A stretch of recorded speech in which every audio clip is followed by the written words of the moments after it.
மதிப்பிற்குரிய அண்ணன் திரு நயினார் நாகேந்திரன் அவர்களை சிறப்புரையாற்றுமாறு கேட்டு.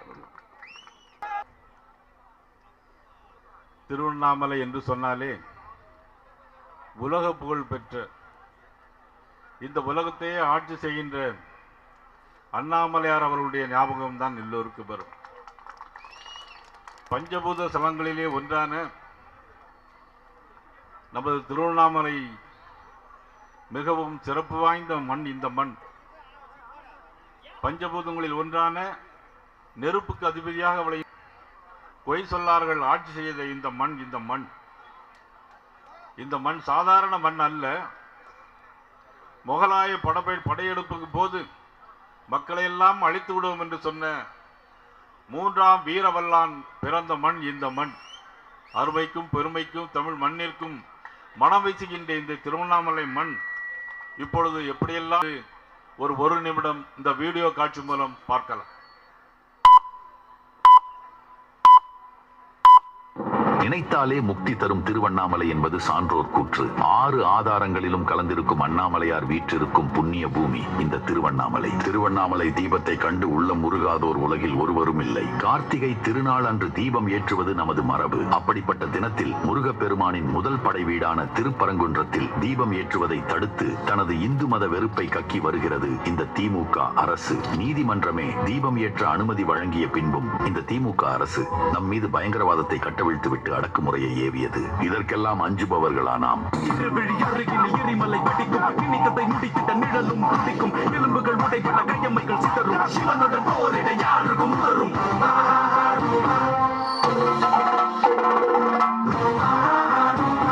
இந்த இந்து தர்மத்தையும் நமது வழிபாட்டு முறைகளையும் நம் முன்னோர்கள் விட்டு சென்ற மரபையும் எந்த அளவுக்கு இழிவுபடுத்த துடிக்கிறார்கள் என்று எண்ணி பாருங்கள். இந்த அண்ட சராசரத்தை ஆளும் எம்பெருமானின் சன்னதிக்கு களங்கம் விளைவிக்க முயன்ற இந்த திமுக ஆட்சியை என்ன பெயர் சொல்லி அழைப்பது? அண்ணாமலையார் கோவிலின் ராஜகோபுரத்தை மறைத்து வணிக வளாகம் கட்ட திட்டம் தீட்டிய இந்த இந்து விரோத திமுக அரசின் நயவஞ்சகத்தை எளிதில் மறந்துவிட முடியாது. இதே மாவட்டத்தை சேர்ந்த திமுக அமைச்சர் இந்த பிரச்சனைகளை சரி செய்யாமல் என்ன செய்து கொண்டிருக்கிறார்? தேவாவேலு என்னும் நான்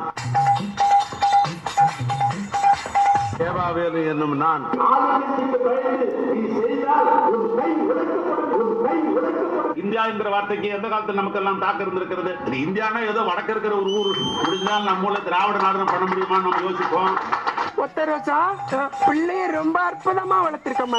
பிரிவினை பேசுவதையும் கேள்வி கேட்கும் மக்களை உதாசீனப்படுத்தி பேசுவதையும் தனது தார்மீக பணியாக செய்து வருகிறார். நெல், கரும்பு, வாழை, கொய்யா என பலதரப்பட்ட விவசாயத்தை பரவலாக கொண்ட மாவட்டம். ஆனால் திமுக ஆட்சியில் இந்த மாவட்ட விவசாயிகள் பட்ட இன்னல்களையோ எளிதில் அளந்துவிட முடியாது. திருவண்ணாமலை மாவட்டம் செய்யாறு அருகே சிப்காட் விரிவாக்கத்திற்காக அரசு சார்பில் சுமார் 3600 ஏக்கர் நிலங்கள் கையகப்படுத்தும் பணி நடைபெற்றது. போராட்டத்தில் ஈடுபட்ட 7 விவசாயிகள் மீது குண்டர் சட்டத்தின் கீழ் வழக்கு பதிவு செய்யப்பட்டதை கண்டித்து போலி வழக்குகளை பதிவு செய்து மிரட்டி கையெழுத்து வாங்கியுள்ளதாக பாதிக்கப்பட்டவர்கள் கூறியுள்ளனர். உலக வரலாற்றிலேயே விவசாயிகள் மீது குண்டாஸ் போட்ட நம்பர் 1 ஆட்சியாளர் என்றால் அது நம் தமிழக முதல்வர் தான்.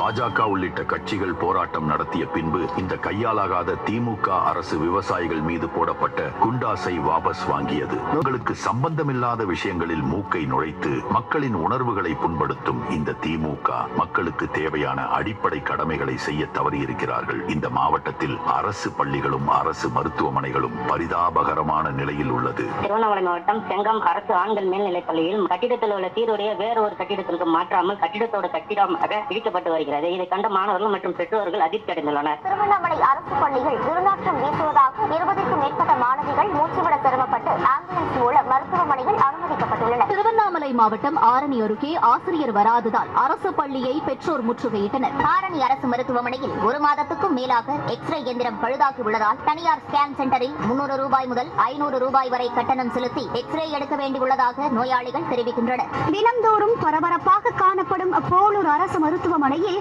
ஏராளமான நோயாளிகள் சிகிச்சை பெற்று வரும் நிலையில் தேவையான அடிப்படை வசதிகள் இல்லாததால் நோயாளிகள் கடும் அவதிக்குள்ளாகி வருகின்றனர். இப்படிப்பட்ட தெய்வீக பூமியான திருவண்ணாமலையை பல்வேறு இன்னல்களுக்கு ஆளாக்கும் இந்த திமுக அரசுக்கும் அதன் ஆட்சியாளர்களுக்கும் அடியோடு முடிவு கட்டுவோம். நம் திருவண்ணாமலை மாவட்டத்தின் நன்மைக்காக பாடுபடும் தேசிய ஜனநாயக கூட்டணி ஆட்சி அமைய ஆதரவு அளிப்போம்.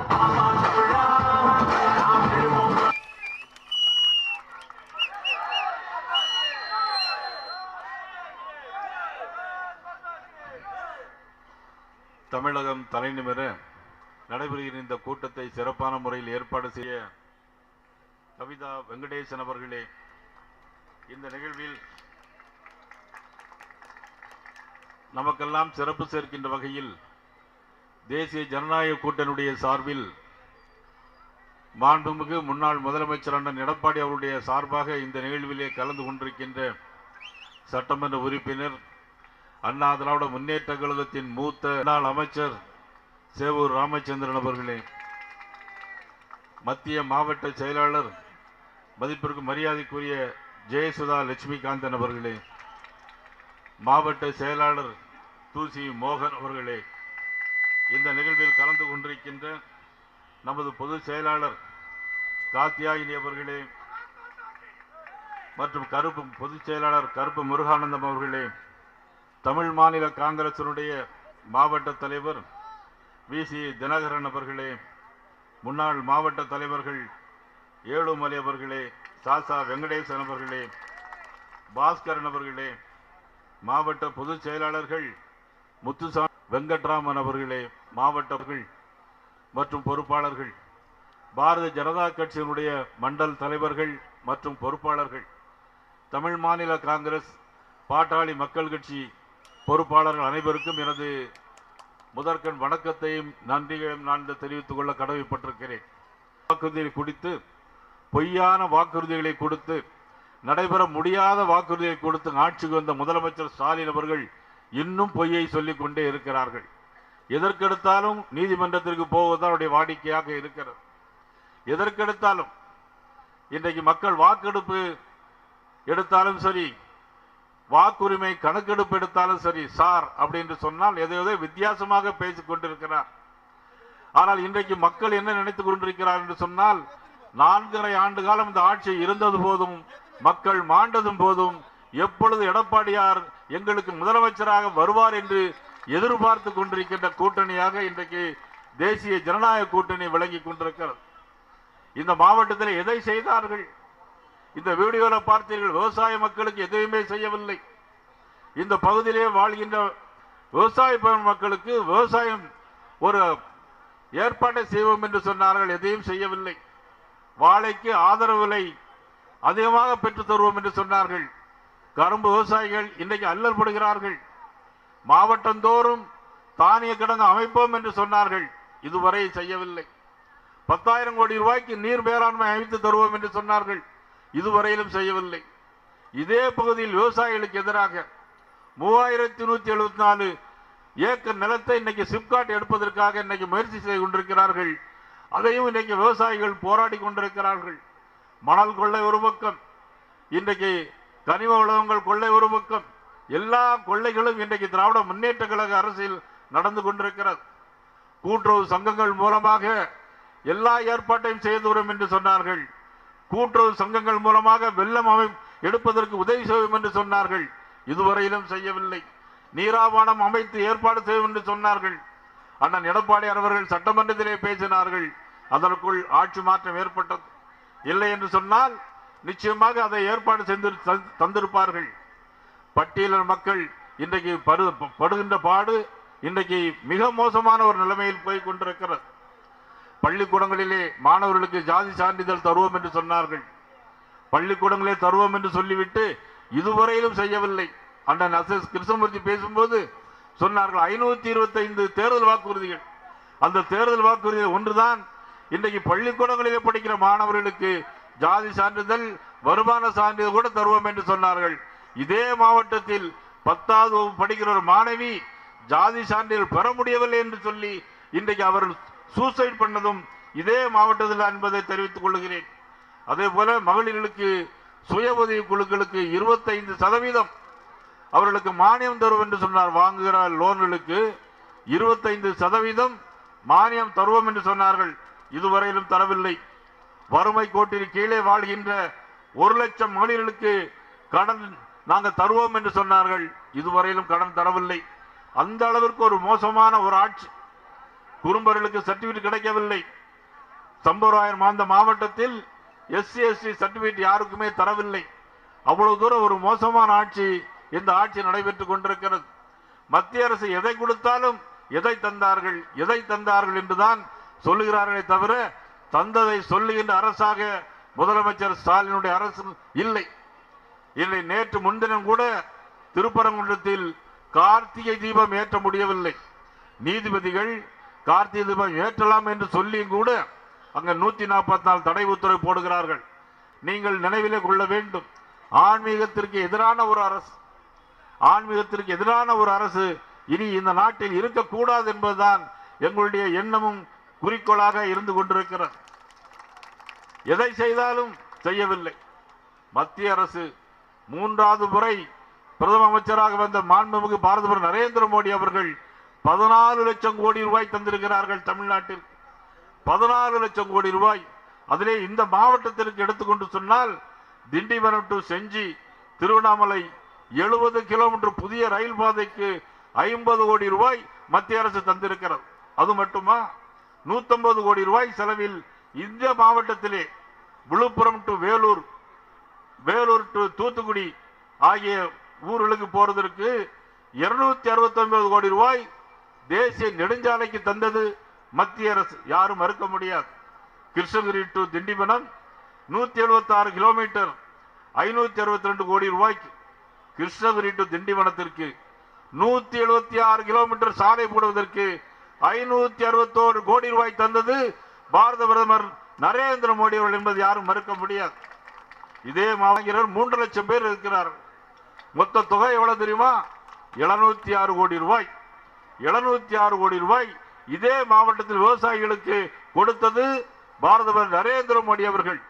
மதிப்புக்குரிய ஸ்டாலின் அவர்கள் விவசாயிகளுக்கு என்ன தந்தார்? இந்த மாவட்டத்தில் ஒரு பைசா கொடுத்திருப்பாரா? இதுவரையில் ஒரு பைசா கூட கொடுக்க முடியவில்லை. 3 லட்சம் பேருக்கு ஜல்ஜீவன் திட்டம் மூலமாக 3 லட்சம் பேருக்கு ஜல்ஜீவன் திட்டம் மூலமாக இன்றைக்கு குடிநீர் இணைப்பு கொடுத்திருப்பது மத்திய அரசு. ஆனால் மாநில அரசு என்ன செய்தது? மத்திய அரசு எதை கொடுத்தாலும் அதை மாநில அரசு கொடுத்ததாக ஸ்டிக்கர் ஒட்டுற வேலையை தவிர வேற எந்த வேலையும் இதுவரையில் அவர்கள் செய்தது கிடையாது. ஸ்டிக்கர் ஒட்டுற வேலை. ஜெயசுதா பேசினார்கள் விடியாத அரசு என்று சொல்லி. அவர்கள் என்ன தெரியுமா 2021 ஸ்டிக்கர் ஒட்டினாங்க வீடு வீடா. ஸ்டாலின் தான் வரப்போறாரு, விடியல் தான் தரப்போறாரு. 4.25 வருஷம், இன்னும் 100 நாட்கள் இல்லை ஆட்சி முடிவதற்கு. மகளிர் உரிமை தொகை இன்னும் தருவோம் என்று சொல்லுகிறார். 1000 ரூபாய் தருவோம் என்று சொன்னார் ஆட்சி வருவதற்கு முன்னால். ஆனால் 30 மாசம், ஆனால் எல்லாரும் கேட்க வேண்டும், 30 மாசங்களுக்கு பெண்டிங் வச்சிருக்கிறையே, அந்த 30 மாசம் ரூபாயும் ஒரு ஆளுக்கு 30,000 ரூபாய்களை தர வேண்டும் என்று எல்லா மகளிர்களும் கேட்க வேண்டும். எப்படி கேட்க வேண்டும்? நாட்கள் இல்லை, தேர்தல் மூலமாக கேட்க வேண்டும். இதே மாவட்டத்தில் தாமரை சின்னம் நிற்கலாம், இரட்டையிலை சின்னம் நிற்கலாம். எந்த சின்னத்தில் நின்றாலும் அவர்களை அமோக வாக்கள் வித்தியாசத்தில் வெற்றி பெற செய்ய வேண்டும் என்பதை கேட்டுக்கொள்கிறேன். புதிய கட்சி ஆரம்பித்திருப்பவர் வருவார்கள், நிறைய பேர் வருவார்கள். எத்தனை பேர் கட்சி ஆரம்பித்தாலும் புரட்சி தலைவர் மாதிரி ஒரு தலைவரை இந்த நாடு இனி பார்க்க முடியாது. அவருடைய மறு உருவமாகத்தான் பாரத பிரதமர் நரேந்திர மோடி அவர்கள் இன்றைக்கு இந்தியாவுடைய இரும்பு மனிதர் மட்டுமல்ல, அகில உலக அளவில் இன்றைக்கு அமெரிக்க அதிபராக இருந்தாலும் சரி, ரஷ்ய அதிபராக இருந்தாலும் சரி, அவரை பார்த்து கட்டி பிடித்து கட்டி தழுவுகிற மாபெரும் தலைவர் நரேந்திர மோடி அவர்கள். ஆனால் இன்றைக்கு எல்லாரும் சாதாரணமாக பேசுகிறார்கள். திமுகவை சேர்ந்தவர்கள் ரொம்ப சாதாரணமாக பேசுகிறார்கள். இந்தியாவில் இன்றைக்கு இரும்பு மனிதராக பாரத நரேந்திர மோடி இல்லை என்று சொன்னால் இந்தியா ஒரு நாடாக இன்றைக்கு உலக வரைபடத்தில் இருந்திருக்கவே முடியாத சூழலை இன்றைக்கு ஏற்படுத்தியிருப்பார்கள். காங்கிரஸ் கட்சியினுடைய தலைவராக ராகுல் காந்தியுடைய மகனார். இன்னைக்கு ராகுல் காந்தி ஒரு விளையாட்டு பிள்ளை போல இருக்கிறார், ஒரு கட்சி தலைவரை போல இல்லை. அங்க வாக்குரிமை பீகாரிலே களவாடப்படுகிறது என்று சொல்லி என்னை பிரச்சாரம் செய்தார். நம்முடைய முதலமைச்சர் கூட பீகாருக்கு பிரச்சாரத்துக்கு போனார் காங்கிரஸ் இந்தி கூட்டணிக்காக. 243 இடங்களில் 202 இடங்களை வென்ற கட்சி பாரதிய ஜனதா கட்சியுடைய கூட்டணி. யாரும் மறந்துவிட முடியாது. இன்றைக்கு வரலாறு அதே மாதிரி தான் இருக்கிறது. வாக்கு சீட்டு சரிபார்ப்பு நடந்து கொண்டிருக்கிறது. இதற்கும் உச்ச நீதிமன்றத்தில் போனார். உச்ச நீதிமன்றம் தலையில முதலமைச்சர் ஸ்டாலின் அவருடைய தலையில ஒரு கொட்டு கொட்டி திருப்பி அனுப்பி இருக்கிறது. இன்றைக்கு உச்ச நீதிமன்றத்திற்கு போயிருக்கிறார்கள். அப்பொழுது அவர்களுடைய தலையிலே ஒரு கொட்டு கொட்டி திருப்பி அனுப்பி விடுவார்கள். ஜிஎஸ்டிக்கு போனாலும் உச்ச நீதிமன்றம், எதுக்கு போனாலும் உச்ச நீதிமன்றம், நீட்டுக்கு போனாலும் உச்ச நீதிமன்றம், எது எடுத்தாலும் உச்ச நீதிமன்றம். ஆனால் உச்ச நீதிமன்றம் சரியான தீர்ப்புகளை நிச்சயமாக வழங்குமோ இல்லையோ, தமிழ்நாட்டு மக்கள் சரியான தீர்ப்பை 2026 வழங்க வேண்டும் என்பது நான் இந்த நேரத்தில் கேட்டுக்கொள்ள கடமைப்பட்டிருக்கிறேன். இது கூட்டணி ஒன்று சாதாரண கூட்டணி அல்ல. இன்னைக்கு ஒரு பத்திரிகையிலே கருத்து கணிப்பு வந்திருக்கிறது.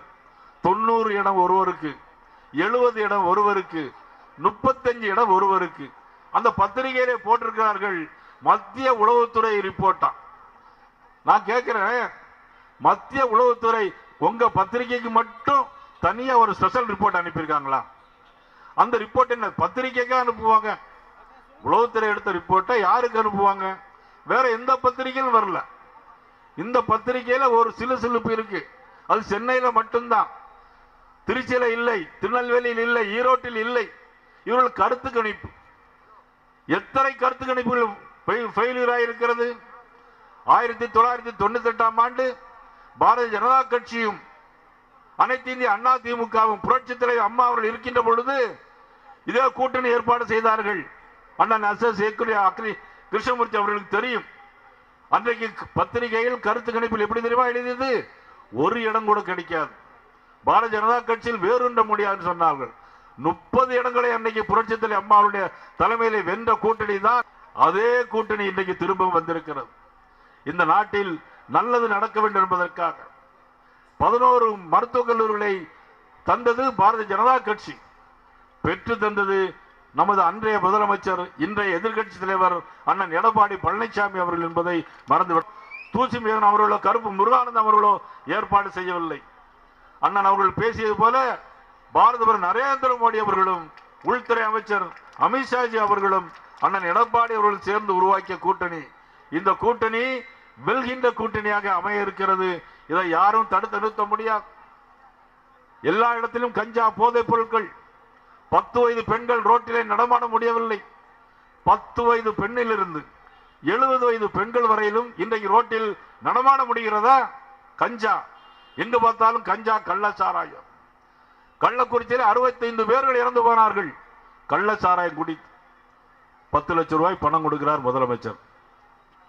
விவசாயி ரோட்டில் இறந்து போனால், விவசாயி கரண்டிலே அடிபட்டு போனால் 2 லட்சம் ரூபாய். ஆனா கள்ளச்சாராயம் குடித்து இறந்து போனா 10 லட்சம் ரூபாய் கொடுக்கக்கூடிய முதலமைச்சர். கரூரிலே 41 பேர் இடுபாடுகளில் இறந்து போனார்கள். தமிழக வெற்றி கழகத்துடைய தலைவர் வந்தார், 12 மணிக்கு வருகிறேன் என்று சொல்லிவிட்டு இரவு 7 மணிக்கு வந்தார்.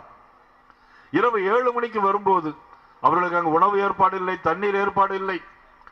இன்னைக்கு எங்களுடைய மாவட்டத்தில் கவிதா வெங்கடேசன் ஏற்பாடு செய்திருக்கிறார். எல்லாருக்கும் தேவையான வசதிகளை செய்து கொடுத்து இந்த கூட்டத்தை ஏற்பாடு செய்திருக்கிறார். அங்க எந்த ஏற்பாடும் இல்லை. ஆனால் இடுபாட்டு வீழ்ச்சிக்கு 41 இறந்து போனார்கள். 3 வயது பெண் குழந்தை, 10 வயது குழந்தை, தன்னுடைய தாய் கண் முன்னாலே கூட்டத்தில் 3 வயது குழந்தை நசுங்கி, கால் மிதிப்பட்டு நசுங்கி செத்து போகிற காட்சியை பார்த்தால் யாருக்குத்தான் மனசு உருகாது? அவ்வளவு ஒரு மோசமான ஒரு சூழ்நிலை.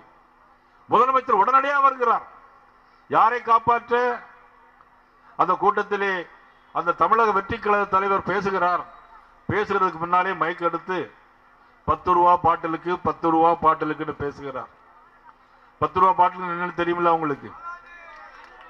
என்னது 10 ரூபா? 10 ரூபா பாட்டில்னு பேசும்போது செருப்ப கலத்து வீசுறாங்க. அங்க ஏற்கனவே திட்டமிடப்பட்டது. அவர் ஏதாவது அந்த ஆளை பற்றி பேசினால் நீங்க நிச்சயமாக தகராறு ஏற்பட சொல்லிட்டு செருப்பு கலத்து வீசுறாங்க, கரண்ட் ஆஃப் பண்றாங்க, போலீஸ் லத்தி சார்ஜ் நடைபெறுகிறது. ஆனால் சட்டமன்றத்தில் முதலமைச்சர் பேசும்போது சொல்லுகிறார், லத்தி சார்ஜ் நடைபெறவில்லை, தகுந்த போலீஸ் பாதுகாப்பு போட்டிருந்தோம் சொன்னாங்க. ஆனால் லத்தி சார்ஜிலே இடுபாட்டுகளை, சாக்கடைகளை ஒருவர் மேல் விழுந்து ஒருவருக்கு மேல் ஒருவர் மிதித்து நசுங்கி 41 பேர் இறந்து போனார்கள். யாரை காப்பாற்றுவதற்காக? அதற்கும் இன்னைக்கு சொன்னார்கள், உச்ச நீதிமன்றம் போனார்கள், சிபிஐ எங்களுக்கு வேண்டாம் என்று. அங்கேயும் உச்ச நீதிமன்றம் அவர்களை தலையிலே கொட்டி வீட்டுக்கு அனுப்பிவிட்டார்கள். எதை எடுத்தாலும் உச்ச நீதிமன்றம். ஆக கள்ளக்குறிச்சிக்கு 65 பேர் இறந்து போனார்கள். முதலமைச்சருடைய கால்கள் அங்கு வரவில்லை. 41 பேர் இறந்து போன கரூருக்கு இறந்து போனார். யாரை காப்பாற்ற? செந்தில் பாலாஜியை காப்பாற்றுவதற்காக. இப்படிப்பட்ட ஒரு ஆட்சி, எங்கு பார்த்தாலும் கஞ்சா, போதைப் பொருட்கள், படுகொலைகள், பாலியல் வன்கொடுமைகள். கோயம்புத்தூரிலே பார்த்தால் ஒரு ஆணும் பெண்ணும் தனியாக இருக்கின்ற பொழுது கஞ்சா போதையோடு 3 பேர் சேர்ந்து ஒரு பெண்ணை விடியற்கால 4 மணி வரையிலும் பாலியல் பலாத்காரம் செய்திருக்கிறார். எவ்வளவு கொடுமை! இந்த கொடுமையெல்லாம் தமிழ்நாட்டில் நடைபெறுகிறது. இன்னும் ஒரு சில கொடுமையை ஒரு நிமிடம் வீடியோவில் பார்க்கலாம்.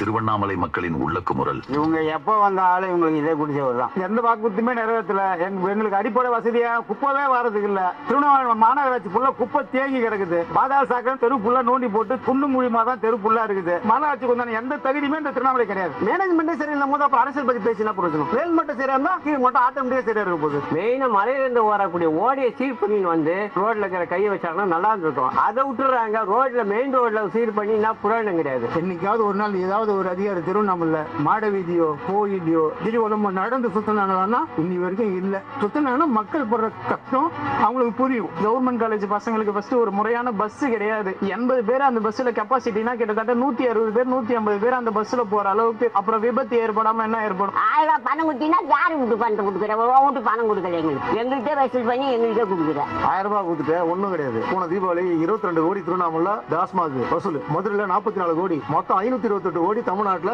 டாஸ்மாக் தீபாவளி 3 நாள் 3 டேஸ்ல மாசம் 1000 ரூபாய் கொடுக்குறாங்க பாத்தீங்களா? அதை விட 5 மடங்கு இந்த 3 நாள்ல அவங்க சமாளிச்சிட்டாங்க. டிஎம்கே பொறுத்தவரையிலும் ஆதாயம் இல்லாம தேட மாட்டாங்க. டாஸ்மார்க் விட்டா கஞ்சாவுக்கு போயிடுறாங்க. கஞ்சா ஒழிச்சாதான் டாஸ்மார்க் ஒழியும். கஞ்சாவும் குடிக்கணும் ஒரே பேஜாரா இருக்குதுங்க சார். ஆட்சியில் வர நான் பாக்குறேன், அது பாக்குறேன். எப்ப பார்த்தா இந்த குடி நிறுத்தினா தானே திறந்து வெளி பார் மாதிரி ஆகி போச்சு ஊரு. போலீஸ்காரங்களே பார்த்தாலும் கண்டு காணாம போறாங்க. சாந்தத்துல வந்து பாருங்க, அப்படியே ஒரு பார் மாதிரி ஆகி போகுது தெருவே. தார் ரோடு போட்டு இன்னும் 3 மாசம் ஆகல. போயிட்டு பாருங்க, கொஞ்சம் அதை போட்டோ எடுத்துமாங்க. இந்த ரோட்ல இருந்து புதுப்பேட்டைக்கு போற ரோடு 3 இடத்துல பள்ளமாகி போச்சு. விவசாயத்துக்கு உண்டான ஆட்சியே கிடையாது. விவசாயிகளுக்கு எதிர்மறையான ஒரு ஆட்சி. ஊட்ட எடுக்க போறேன்றாங்க. நாங்க இத்தனை வருஷமா இருக்கிறோம். ஊட்ட எடுங்கன்னா நாங்க எங்க போறது? குழா கொடுத்துருக்குறாங்க, வீட்டு வரி இருக்குது, கரண்ட் இருக்குது, எல்லாமே இருக்குது. இப்ப வந்து நீங்க எடுக்கிறன்னா அது எப்படி? அதுக்கு நாங்க கட்டும் போதே நீங்க அந்த வார்த்தையை சொல்லி இருக்கணும். வேற இடத்துக்கு போய் எங்களை கொடுத்தாலும் எங்களால வெளியில போய் வாழ முடியாது. இந்த ஆட்சியில திருப்தி இல்ல எங்களுக்கு. திமுக ஆட்சியில எனக்கு பிடிக்கலப்பா.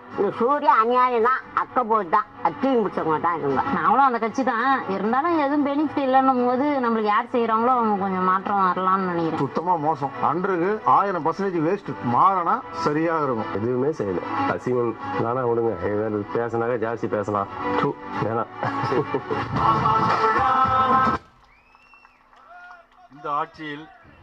இந்த ஆட்சியில் எந்த திட்டமிடலும் கிடையாது. ஒரே ஒரு விஷயத்துக்கு மட்டும் நல்ல திட்டம் போடுறாங்க. டாஸ்மாக்ல இந்த வருஷம் எவ்வளவு வியாபாரம் விற்கணும், போன தடவை தீபாவளிக்கு எவ்வளவு வியாபாரம் வித்துச்சு, அடுத்தால எவ்வளவு விற்கணும், இதுதான் திட்டமிடல். ஆனால் தேர்தல் வாக்குறுதியில் என்ன சொன்னாங்க? படிப்படியாக நாங்கள் டாஸ்மாக் கடைகளை குறைப்போம்னு சொன்னாங்க. இன்னைக்கு 800 கோடி ரூபாய்க்கு இன்னைக்கு வியாபாரம் நடந்திருக்கு டாஸ்மாக். இதுல தான் கவனம் செலுத்துறாங்களே தவிர, ஏன் அப்படின்னு சொன்னா ஒரு பாட்டிலுக்கு 10 ரூபா, பகல்ல விற்கிற பாட்டிலுக்கு 10 ரூபா கமிஷன், இரவு விற்கிற பாட்டில் 25 ரூபாய் கமிஷன். இது யாருக்கெல்லாம் போகுது அப்படின்னா முன்னாள் அமைச்சர் அப்படியே செந்தில் பாலாஜிக்கு இந்த கமிஷன் எல்லாம் போகுது. இந்த கமிஷன் அவங்களுடைய தலைமைக்கு போகுது. ஆனா 17 அமைச்சர்கள் மீது ஊழல் குற்றச்சாட்டு வழக்கு இருக்கு, என்போர்ஸ்மெண்ட் வழக்கு இருக்கிறது. ஆனால் இன்னைக்கு 3வது முறையாக பிரதமர் வந்த பிரதமர் நரேந்திர மோடி அமைச்சரவையில் யார் மீதாவது ஊழல் குற்றச்சாட்டு சொல்ல முடியுமா? அல்லது 3 முறை முதலமைச்சராக இருந்தார் குஜராத் மாநிலத்திலே, 1 பைசாவுக்கு ஊழல் குற்றச்சாட்டு சொல்ல முடியுமா? இதுவரையில் சொல்ல முடியாது. ஊழல் இல்லாத ஆட்சி, லஞ்சம் லாவல்யம் இல்லாத ஆட்சி தந்த மாபெரும் தலைவர் நரேந்திர மோடி அவர்கள். அதே போன்று வருகின்ற காலகட்டத்தில் 2026ஆம் ஆண்டு ஏப்ரல் மாதம் நடைபெறுகிற இந்த சட்டமன்ற தேர்தலில் இந்த ஆட்சிக்கு முடிவு கட்டியே தீர வேண்டும் என்பதற்காக இன்றைக்கு ஏற்படுத்தப்பட்டிருக்க இந்த கூட்டணியை வெற்றி பெற செய்ய வேண்டியது உங்களுடைய கடமை. இருந்தாலும் மறைந்தாலும் பேர் சொல்ல வேண்டும், இவர் போல யார் என்று ஊர் சொல்ல வேண்டும் என்று வாழ்ந்து மனதை ஒப்பற்ற தலைவர் புரட்சித் எம்ஜிஆர் உருவாக்கிய அற்புதமான இயக்கம் அனைத்து இந்திய அண்ணா திராவிட முன்னேற்ற கழகம். அதனுடைய தலைவராக பொதுச் செயலாளர் அண்ணன் எடப்பாடி அவர்கள்.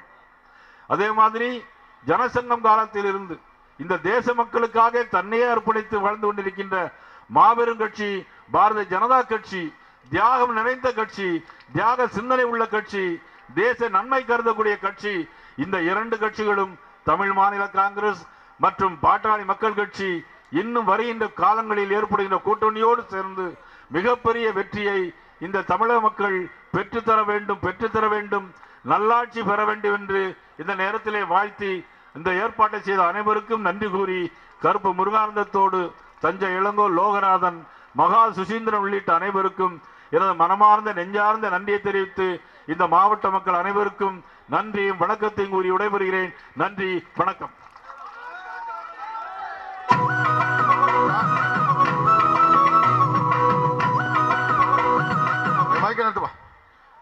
திராவிட முன்னேற்ற கழகத்திலிருந்தும் தமிழக வெற்றி கழகத்திலிருந்தும் பாரதிய ஜனதா கட்சியில் இணைத்துக் கொள்வதற்காக வந்திருக்கக்கூடிய அன்பு சகோதரர்களை மேடைக்கு அழைக்கின்றோம்.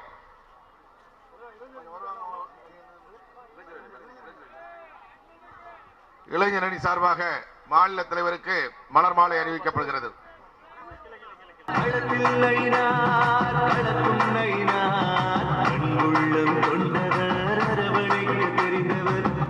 வலிமை கொண்டவர், தேசிய உணர்வு கொண்டவர்,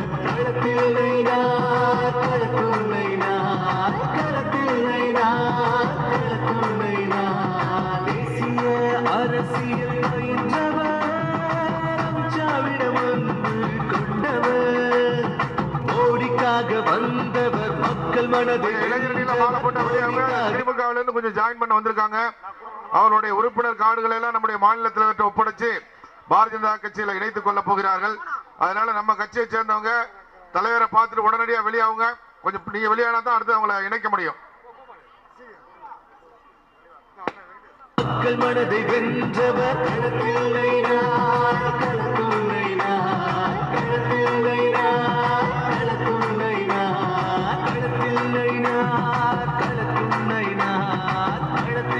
மற்ற பொறுப்பாளர்கள்லாம் தலைவரை பார்த்தாச்சுன்னா உடனடியாக வாங்க, அங்கனே நிற்காதீங்க. பாக்கி இருக்கக்கூடியவங்க பார்த்துட்டு அடுத்த கூட்டத்துக்கு கிராமத்துக்கு போக வேண்டியிருக்கு. அதே மாதிரி திராவிட முன்னேற்ற கழகத்திலிருந்து உறுப்பினர் கார்டுகளை ஒப்படைச்சு கட்சியில இணையறதுக்காக வந்திருக்காங்க, அவங்களை இணைக்க வேண்டியிருக்கு. அதனால பாரதிய ஜனதா கட்சியுடைய நிர்வாகிகள் கார்த்தியாயனிக்கா கொஞ்சம் வெளியாக்கி கொடுங்க கிடுகிடுன்னு.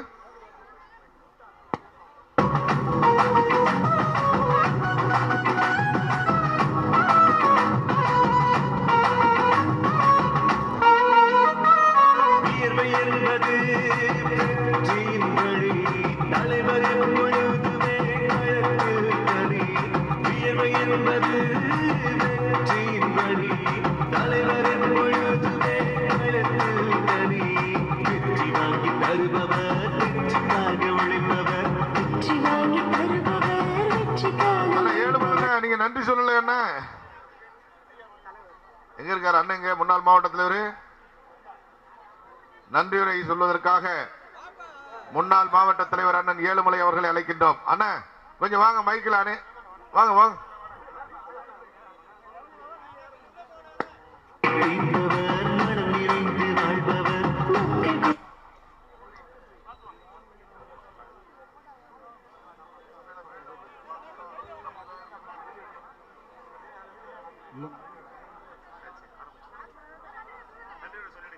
பேசுறேன்